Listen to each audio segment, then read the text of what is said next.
Hello everyone, मेरे प्यारे ब्रिजेशियंस M topper. उम्मीद करता हूं आप सभी लोग बेहतर होंगे और अपने स्टडी में लगे होंगे।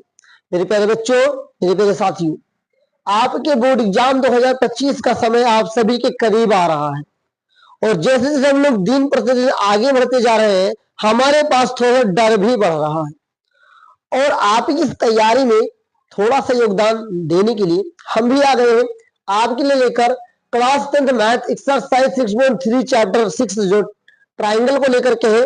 इससे पिछले लास्ट क्लास में हम लोगों ने एक्सरसाइज 6.3 के क्वेश्चन नंबर 10 तक के प्रश्नों को हल किए थे और आज हम प्रश्नों को हल करेंगे क्वेश्चन नंबर 11 से 16 तक। और आज इस प्रश्नों को हल करते समय खत्म करेंगे, साथ ही साथ इस एक्सरसाइज का भी समापन होगा।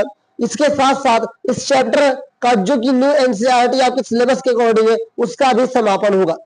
बहुत बच्चे सोच रहे हैं कि अभी 6 चैप्टर पढ़ाए गए। जी नहीं, हमने 13 चैप्टर पढ़ा के रखा है, लेकिन इस चैप्टर को हमने छोड़ दिया था कुछ कारणों से।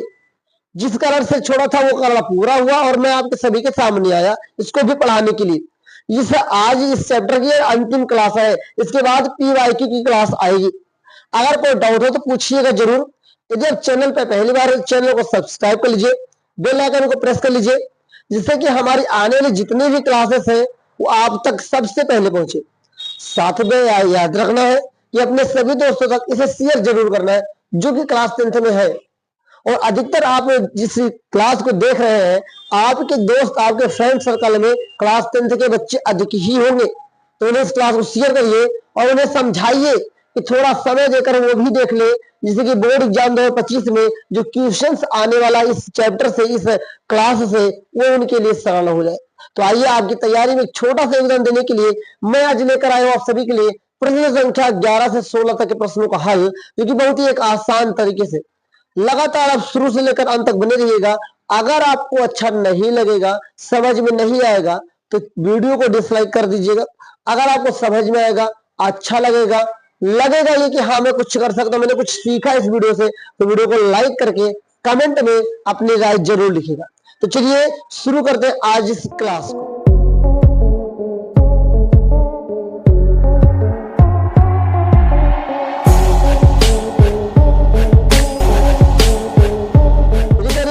जैसा कि आप सभी को पता है, हम सभी के पास क्वेश्चन नंबर 11 लिखा हुआ है। आकृति मतलब जो यहाँ पे फिगर बना हुआ है 6.40 है, ओके, में ए बी बराबर ए सी। मतलब सवाल ये कह रहा है कि जो आपकी ए वाली भुजा है, ए वाली भुजा के बराबर जो ए सी पूरी पड़ी हुई है, ओके, ध्यान दीजिएगा। और एक समद्विबाहु मतलब ये समद्विबाहु त्रिभुज है। एबीसी की बढ़ाई गई भुजा मतलब एबीसी जो त्रिभुज है इसकी बढ़ाई गई भुजा सीबी जो है इसको बढ़ाया गया, इस पर एक बिंदु ई टिका हुआ है, ई स्थित है, ओके, ध्यान दीजिएगा, एक बिंदु ई है, ओके। यदि एडी लंब बीसी, यदि जो एडी है वो लंब बीसी है और जो ईएफ है वो लंब क्या है, एसी पे है, तो सिद्ध कीजिए कि त्रिभुज ए बी डी और त्रिभुज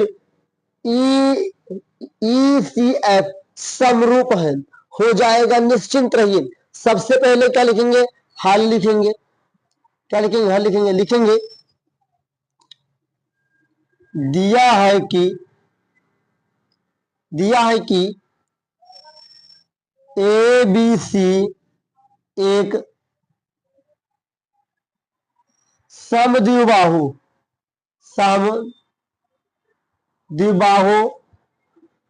त्रिभुज है।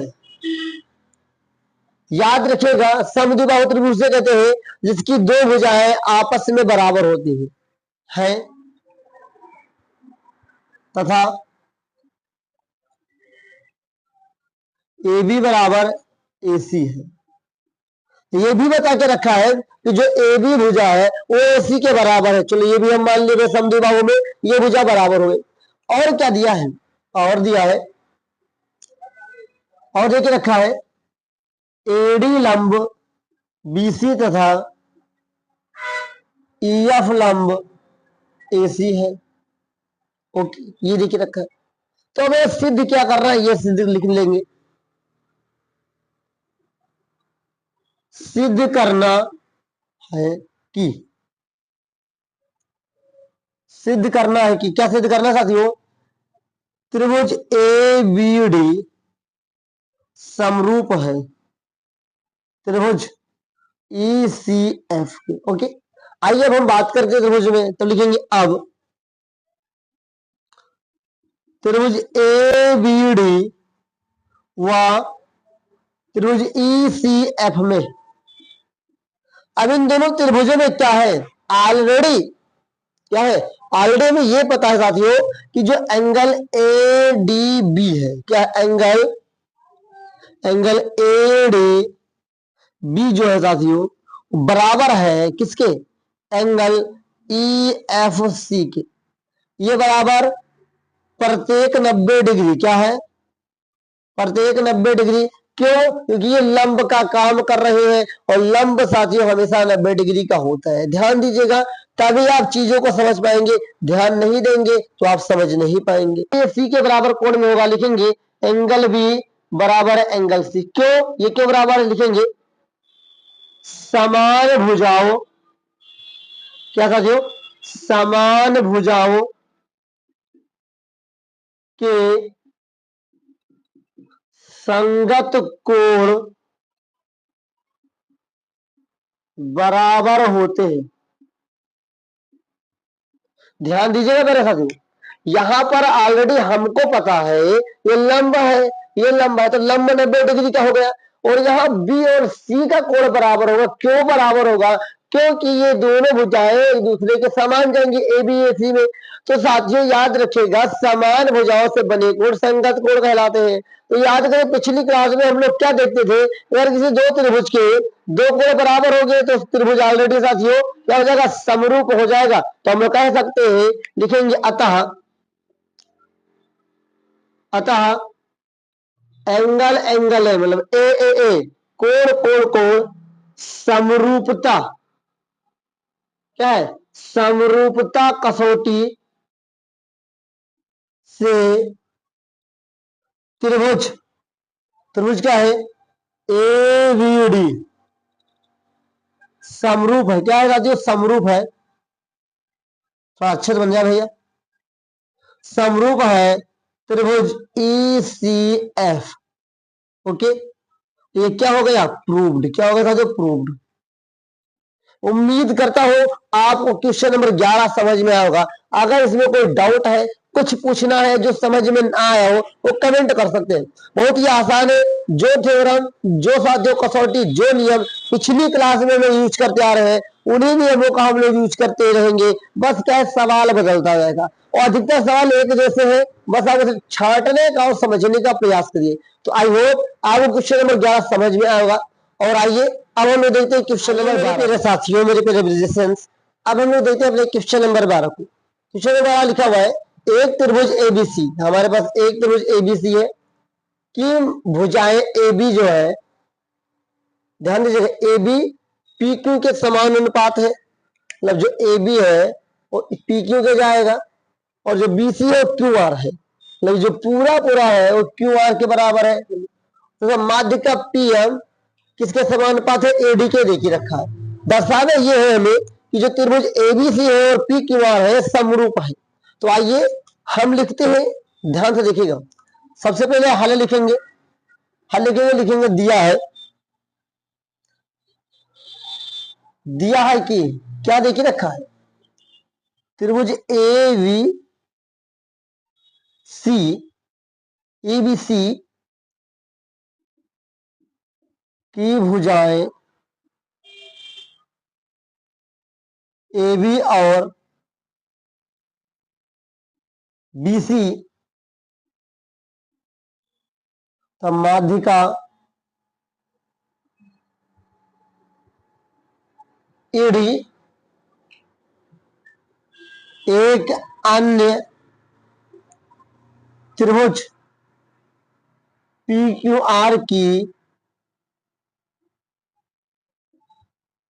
क्रमशः भुजाएं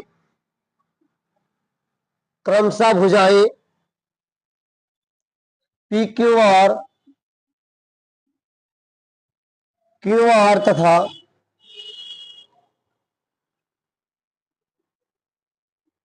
माध्य का PM के समानुपाती।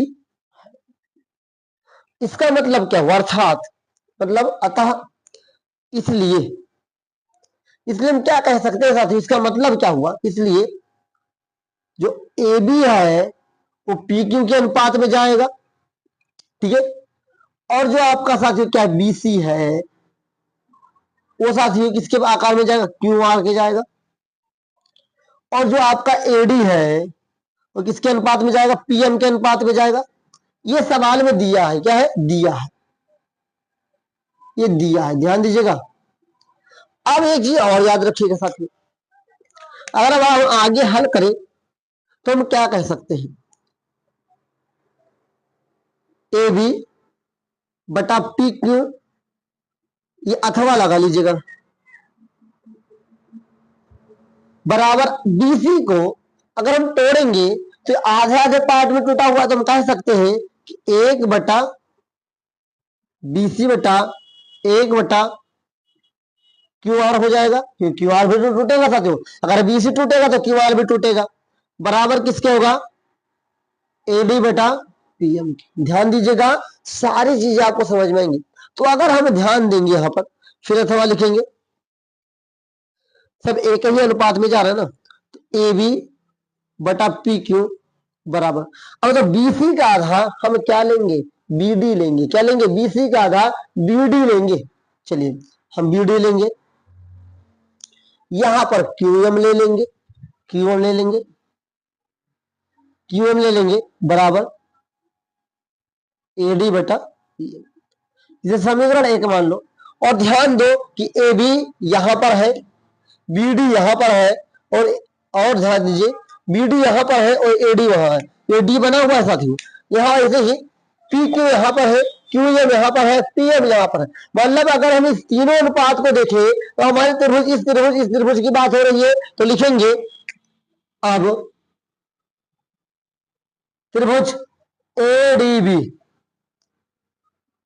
एडीबी व त्रिभुज पीएमक्यू में, पीक्यू में क्या देखने को मिला है, हमें देखने को मिला है कि जो ए बी बटा पी क्यू है ये बराबर होगा बी डी बटा क्यू एम के, और ये बराबर होगा ए डी बटा पी एम के। ये हम कहां से कह रहे हैं, कुछ सबूत है ना, तो कह सकते हैं समीकरण एक से। कहां से हम कह रहे हैं भैया, समीकरण एक से कह रहे हैं, ओके। तो लिखेंगे अतः, अतः साइड साइड साइड समरूपता, मतलब भुजा भुजा भुजा समरूपता कसौटी, कसौटी से त्रिभुज एडीबी समरूप है, क्या है, समरूप है त्रिभुज पीएमक्यू, ओके। अब जब ये समरूप है, क्या है, समरूप है, इसलिए इसलिए एंगल बी किसके बराबर होगा, एंगल क्यू के बराबर होगा, इसलिए एंगल बी बराबर होगा एंगल क्यू, ओके।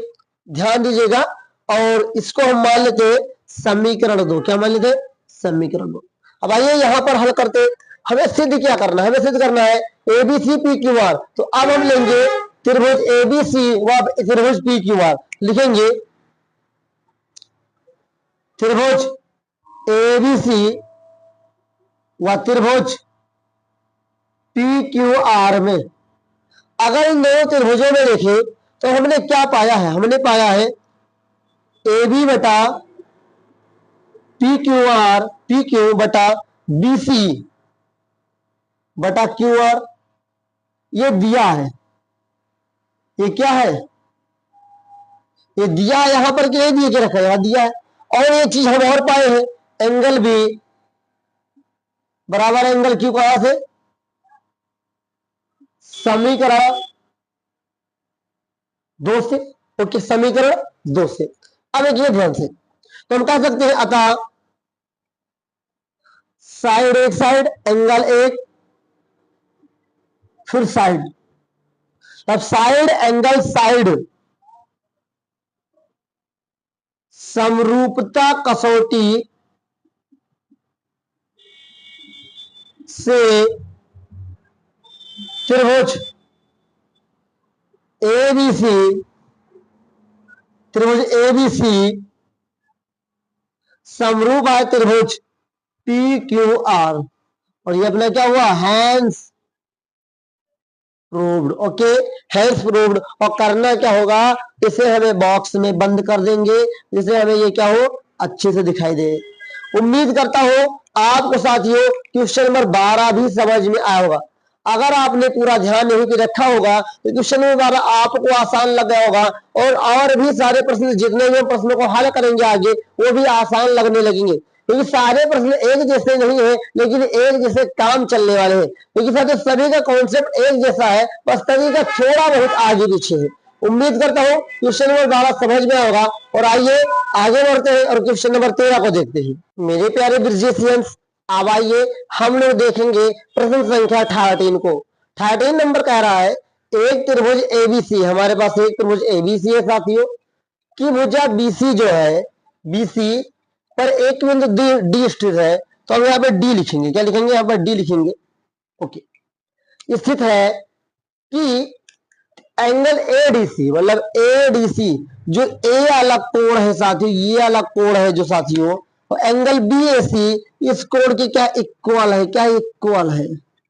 हमें दोनों कोण क्या है, बराबर है, ये सवाल कहा है, और दर्शाना हमें ये, मतलब सिद्ध हमें ये करना है कि सी ए का पावर 2 मतलब सी ए स्क्वायर बराबर सी बी मल्टीप्लाई सी डी है। आइए हल करेंगे बहुत ही आसान तरीके से, लिखेंगे हल, लिखेंगे दिया है कि त्रिभुज ए बी सी की भुजा बीसी पर एक बिंदु डी इस प्रकार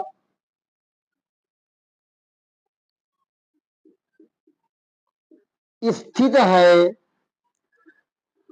कि एंगल एडीसी बराबर क्या है, एंगल बीएसी है। ये सवाल देखिए रखा है, घबराना नहीं है। आप कहेंगे ए यहां पर है तो मतलब ये जो कोण है इस कोण के बराबर है। ओके, उम्मीद करता हूं प्यारे मित्रों ये समझ में आया होगा। मतलब ये कोण यहां तक के लिए बराबर है, ये कोण बता रहा हूं। ओके, घबराना नहीं है, बस ये हो जाएगा प्रूफ, आप निश्चिंत रहे। ओके, तो कैसे करेंगे, सबसे पहले सिद्ध क्या करना वो लिखेंगे, सिद्ध करना, सिद्ध करना है सी ए का होल ऑफ स्क्वायर बराबर सी बी मल्टीप्लाई सी डी। ओके, चलिए हो जाएगा, निश्चिंत रहिएगा। पहले हम दोनों त्रिभुजों का नाम लिखेंगे, दोनों त्रिभुजों में काम करेंगे। ओके, लिखेंगे त्रिभुज एडीसी, एडीसी व त्रिभुज बीएसी, हम क्या पाएंगे कि एंगल एडीसी बराबर है एंगल बीएसी, ये दिया है। Then angle C is equal to, angle C उभयनिष्ठ है, उभयनिष्ठ। उभयनिष्ठ का मतलब होता है वह कोण जो दोनों के पास हो, उभयनिष्ठ मतलब कॉमन जो दोनों के पास हो। तो यहां पर भी सी है, यहां पर भी सी है, तो इन दोनों में क्या कॉमन है, एंगल सी कॉमन है, तो हम कह सकते हैं अतः, अतः अतः एंगल, एंगल समरूपता, समरूपता कसौटी से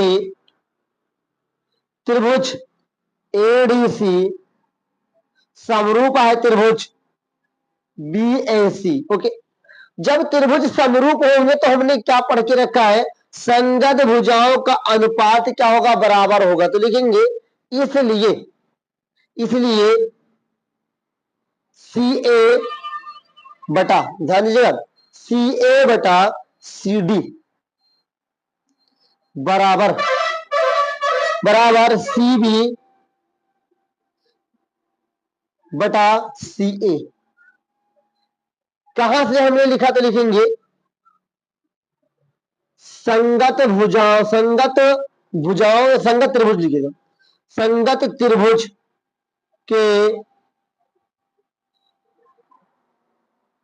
भुजाओं का अनुपात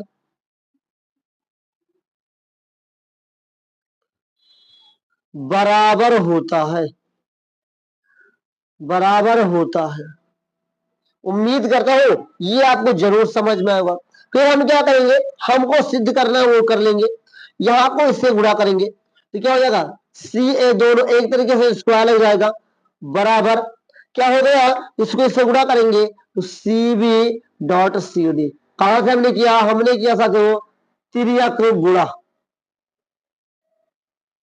ओके, और यही हमको लेकर के आना था, तो ये अपना क्या हो गया, हैंस प्रूव्ड। क्या लिखेंगे साथियों, हैंस प्रूव्ड।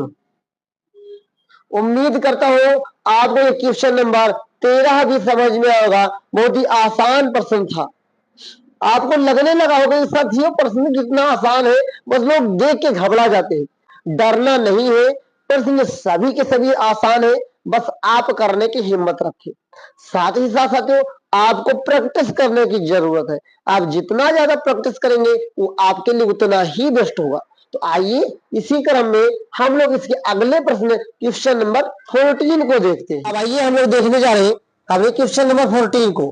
क्वेश्चन 14 में ये लिखा हुआ है, एक त्रिभुज एबीसी की भुजाएं एबी, मतलब जो एबी भुजा है, एसी ये भुजा जो है, तो माध्यिका एडी जो है, अन्य त्रिभुज की भुजाएं जो पी क्यू आर है, P Q P R P M के समानुपाती है।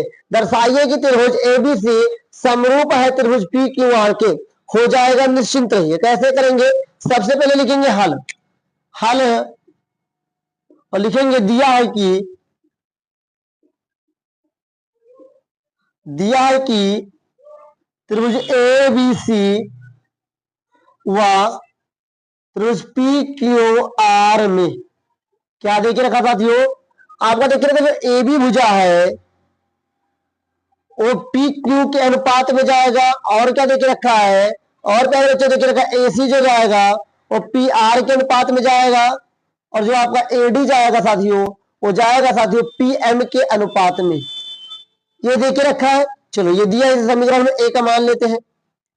इसके बाद हम लोग क्या करेंगे, लिखेंगे चूंकि, ये चीज याद रखें, थ्योरम होता है कि अगर जो समद्विभाजित होती है, जो समान भुजाएं होती है, जिसको समद्विभाजित करती है वो भुजाएं भी क्या होती है, समान। जो माध्यिकाएं वो समान अनुपात में साथियों आ रही है, इसलिए ये जिन भुजाओं को विभाजित करेंगे, द्विभाजित करेंगे, वो भुजाएं भी क्या होंगी, समान अनुपात में होंगी। तो लिखेंगे चूंकि माध्यिकाएं,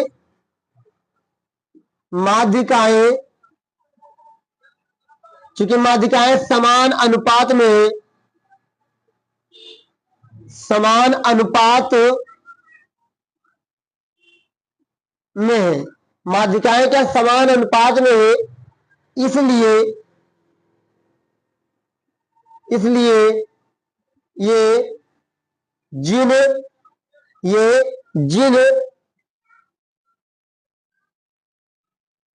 भुजाओं, जिन भुजाओं को समद्विभाजित करते हैं, भुजाओं को समद्विभाजित करते हैं, वे भी समान होंगी। इसलिए ये समान होंगे, इसका मतलब क्या हुआ कि जो एडी है, ध्यान दीजिएगा तभी आप समझ पाएंगे, इसका मतलब हुआ कि एडी बटा पीएम बराबर, ध्यान दीजिएगा, एडी बटा पीएम जो होगा साथियों वो किसके बराबर में जाएगा, वो हम कह सकते हैं कि बीसी, इसको काट रहा है ना, तो बीसी बटा क्यू आर। ओके, क्योंकि जो एडी है बीसी को काट रहा है, समद्विभाजित कर रहा है, और पीएम जो है तो क्यू आर को समद्विभाजित कर रहा है, तो ये एक दूसरे के बराबर होंगे। इसको हम समीकरण 1 2 मान लेते हैं। अब थोड़ा सा ध्यान दो, यहां पर तो यहाँ पर एडीपीएम के जगह पर हम बीसी रख सकते हैं। तो लिखेंगे समीकरण 1 व 2 से। समीकरण 1 व 2 में क्या करेंगे, जहां पर समीकरण 1 में एडी बटा पीएम है, वहां पर हम क्या करेंगे, बीसी बटा क्यू आर रख देंगे। तो हो जाएगा अपना कि ए बी बटा पी क्यू बराबर एसी बटा पी आर बराबर बीसी बटा क्यू आर। इसे समीकरण 3 मान लेते हैं। अब हमें सिद्ध क्या करना है, हमें सिद्ध करना है कि त्रिभुज एबीसी और त्रिभुज पी क्यू आर समरूप है। तो लिखेंगे, क्या लिखेंगे, त्रिभुज एबीसी व त्रिभुज पी क्यू आर में, त्रिभुज एबीसी व पी क्यू आर में हम लोग क्या देखने को पाएंगे, हम पाते हैं कि ए बी बटा पी क्यू बराबर है एसी बटा पी आर के बराबर है बीसी बटा क्यू आर के। ये हम कहां से कह रहे हैं, हम समीकरण 3 से कह रहे हैं। तो लिखेंगे समीकरण 3 से। अब हम लिख सकते हैं, लिखेंगे अतः साइड साइड साइड मतलब भुजा भुजा भुजा समरूपता समरूपता कसौटी से त्रिभुज एबीसी समरूप है। क्या है, समरूप है त्रिभुज पी क्यू आर। ये अपना हो गया हैंस प्रूव्ड, मतलब ये सिद्ध हो गया। उम्मीद करता हूं आपको क्वेश्चन नंबर 14 समझ में आया होगा। अगर कोई डाउट होगा तो कमेंट में आपको पूछना होगा। बाकी अगर जैसे हम लोग सवाल लगाते हैं शुरू से, उन्हीं प्रश्नों को हम लोग थोड़ा मॉडिफाई करते हुए सीखते रहे। हर सवाल में कुछ ना कुछ कसौटियां कॉमन होती है। जो कसौटी का हम लोग उपयोग करते आ रहे, बहुत ही सिंपल है। बस आप एक बार प्रयास घर पे जरूर करें, आपको जरूर आ जाएगा। आइए इसी क्रम में हम लोग आगे बढ़ेंगे और क्वेश्चन नंबर 15 को देखते हैं। आइए मेरे प्यारे टॉपर्स, अब हम लोग देखने जा रहे हैं अपने क्वेश्चन नंबर 15 को, जो कि वेरी वेरी इंपॉर्टेंट क्वेश्चन है। लिखा हुआ है, लंबाई 6 मीटर वाले एक ऊर्ध्वाधर स्तंभ की भूमि पर छाया की लंबाई 4 मीटर है। मतलब 6 मीटर लंबा खड़ा सीधा सीधा तो एक खंभा खड़ा है, जिसकी जो परछाई बन रही है 4 मीटर बन रही है। जबकि उसी समय मीनार की छाया की लंबाई 28 मीटर। उसी समय एक मीनार है जिसकी लंबाई छाया की कितनी है, 28 मीटर है। तो बताना मीनार की ऊंचाई कितनी होगी। अब पहले एक डायग्राम बनाते हैं। अगर हमारा प्रतिबिंब छोटा होगा तो हमारी स्तंभ भी छोटी होगी। अब अगर हम इसी को बढ़ा देते हैं अपनी परछाई को, तो हमारा भैया ये तो बड़ा होगा ही होगा। ऐसे कट मार लेते हैं। ओके, ध्यान दीजिएगा। इसको हम P मानते हैं, इसको Q मानते हैं, इसको R मानते हैं, इसको S मानते हैं, इसको T मानते हैं। ओके, अब हमने क्या क्या माना है वो लिख देते हैं, तब उसके आगे हम बढ़ते हैं। लिखेंगे हल, और हल के आगे लिखूंगा मैं आपके सामने। माना एसटी को हमने स्तंभ माना। क्या माना, माना कि छोटा हो। माना एसटी स्तंभ तथा पी क्यू मीनार, या वह लगा दीजिए, वह पी क्यू मीनार तथा आर टी तथा, या टी आर लिख दो, तथा टी आर स्तंभ की छाया एवं क्यू आर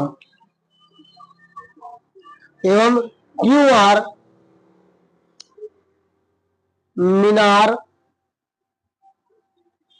की छाया, ये हमने माना है। अब माना था तो ध्यान दीजिएगा। तो हमने इसको स्तंभ माना 6 मीटर है, ये 4 मीटर अपना, ये पूरा का पूरा कितना है, 28 मीटर है। ध्यान दीजिएगा, ये पूरा का पूरा कितना है, 28 मीटर है साथियों। ओके, अब ध्यान दीजिएगा। ये हमारे पास है नहीं, जिसको हम मान लेते हैं ऐसे ही। यहां पर जब ये ऊर्ध्वाधर खड़े होते हैं तो कोई चीज ऊर्ध्वाधर जब होती है तो 90 डिग्री का कोण बनाती है। क्या बनाती है? 90 डिग्री का कोण बनाती है। अब आइए, इतना करने के बाद हम लिखेंगे अब त्रिभुज। ध्यान दीजिएगा, अब त्रिभुज पी क्यू आर व त्रिभुज एस टी आर में हम क्या कह सकते हैं कि एंगल Q जो है वो बराबर है एंगल T के प्रत्येक 90 डिग्री, क्योंकि ऊर्ध्वाधर खड़ा होता है तो 90 डिग्री का कोण बनाता है। दूसरी बात, यहां पर भी आर है, यहां पर भी आर है, तो एंगल R बराबर एंगल R हम क्या कह सकते हैं? उभयनिष्ठ। तो यहां पर ये दो कोण इन दोनों त्रिभुजों के बराबर हो गए, तो हम कह सकते हैं अतः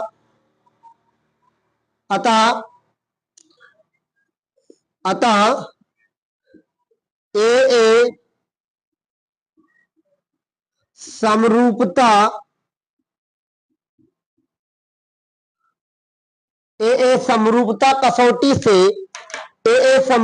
कसौटी से त्रिभुज पी क्यू आर समरूप होगा त्रिभुज एस टी आर। ओके, जब दोनों त्रिभुज समरूप है तो हम ले सकते हैं इसलिए पी क्यू बटा एस टी बराबर क्यू आर बटा टी आर। ये हम लोग कहां से कह रहे हैं भैया? तो हम कह सकते हैं समरूप त्रिभुज के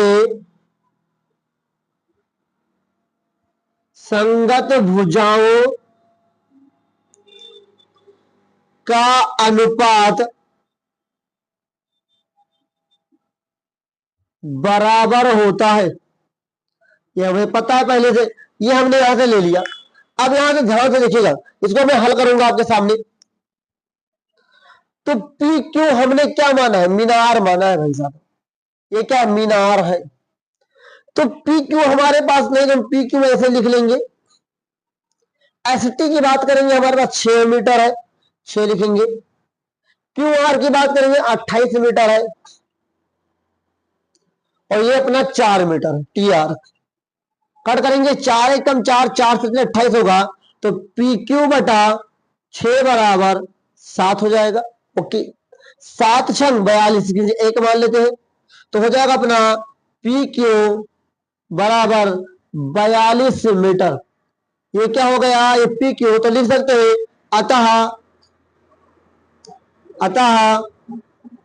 मीनार 42 मीटर ऊंची है। उम्मीद करता हूं आपको समझ में आया होगा कि कैसे मैंने क्वेश्चन 14 को हल किया, कैसे मैंने उसका डायग्राम बनाया, कैसे मैंने उसको। अभी भी अगर कोई डाउट है तो पूछ लीजिए, बाकी डाउट नहीं होना चाहिए। ये बहुत ही सिंपल सवाल है। पहले चूंकि त्रिभुज के चैप्टर में था तो त्रिभुज की तरीकों से मैंने लगाया है, अगर किसी और चैप्टर में होता तो उसकी तरीके से लगाता।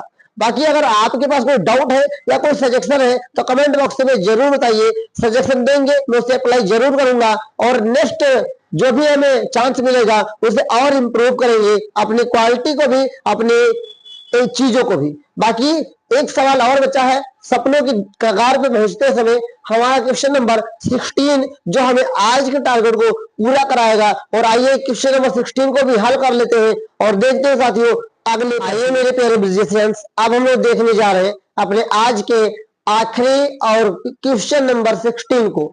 क्वेश्चन नंबर 16 ये कह रहा है कि एडी और पीएम त्रिभुज एबीसी और त्रिभुज पी क्यू आर की क्रमशः माध्यिकाएं हैं।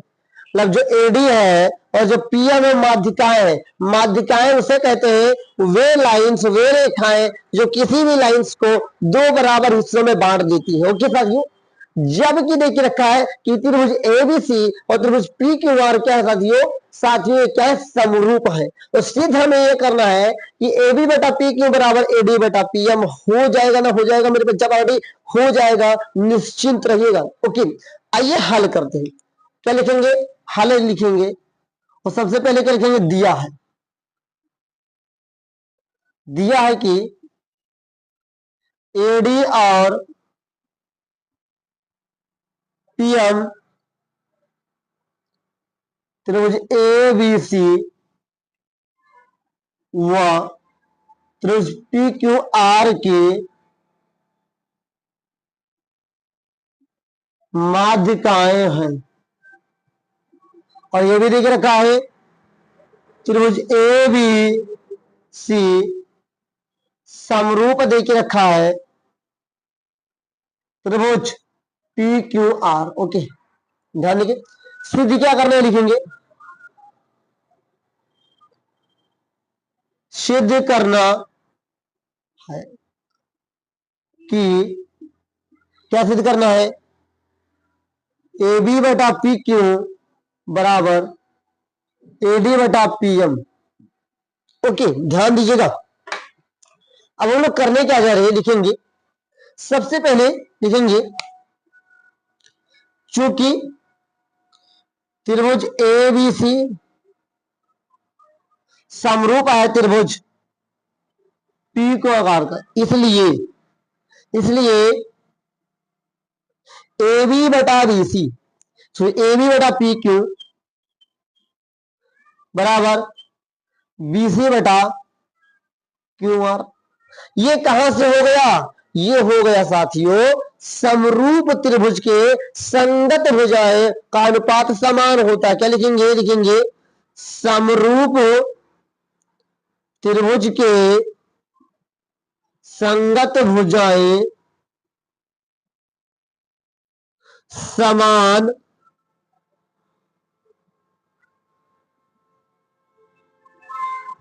होती है। ये हम लोग जानते हैं। अब आगे खेल करेंगे। क्या खेल करेंगे? जैसे यहाँ पर बीसी है, यहाँ पर क्यू आर है, इसके बीच में आधा पार्ट तो है। क्यों आधा पार्ट लेंगे? हमें एडीपीएम लेकर जाना है, मतलब इस आधे त्रिभुज की बात करेंगे। तो हम लोग क्या कह सकते हैं? लिखेंगे हम लिख सकते हैं कि ए बी बटा पी क्यू, अगर इसको हम लोग आधा कर ले बीसी को, इसको भी आधा कर ले क्यू आर को, तो क्या बनेगा? ये बनेगा ए बी बटा पी क्यू बराबर बीसी का आधा एडी बनेगा, ये एडी हो जाएगा। और ये क्या बनेगा? ये क्यू एम बन जाएगा। ये समीकरण एक मान लो। क्या मान लो? समीकरण एक मान लो। ओके, और ध्यान दीजिए इसको इस कोड के बराबर कर देंगे। क्यों? और एंगल बी बराबर एंगल क्यू, ये समीकरण दो मान लो। ये भैया कहां से आ गया? तो इसके नीचे आप लिख सकते हैं समरूप त्रिभुज के संगत कोण बराबर होते हैं। बराबर होते हैं। ओके, समरूप त्रिभुज के संगत कोण क्या होते हैं? बराबर होते हैं। अब ध्यान दीजिएगा, अब क्या ध्यान देंगे? अब लिखेंगे अब त्रिभुज, क्या लेंगे साथियों?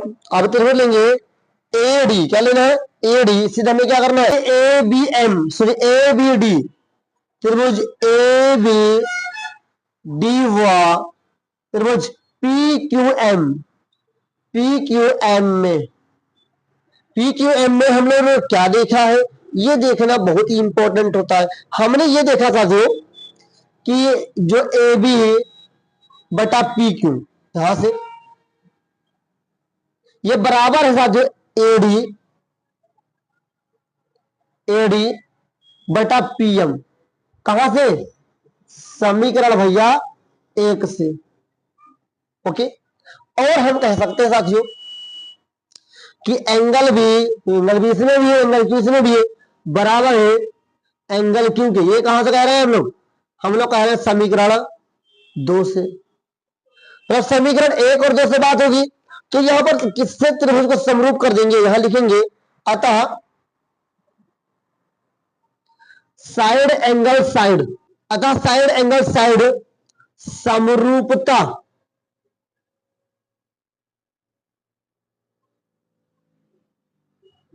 कसौटी से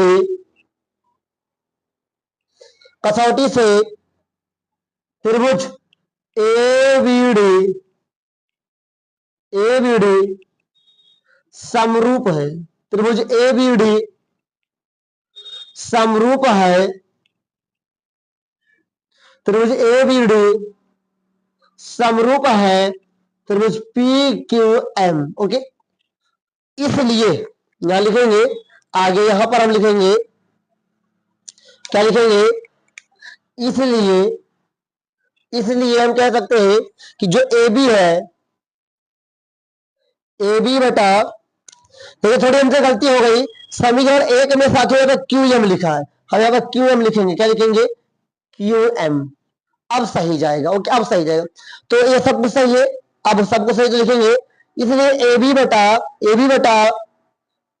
पी क्यू बराबर होगा ए डी बटा, क्या, ए डी बटा पी एम का।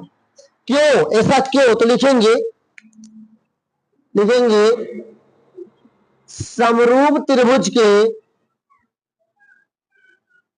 संगत भुजाएं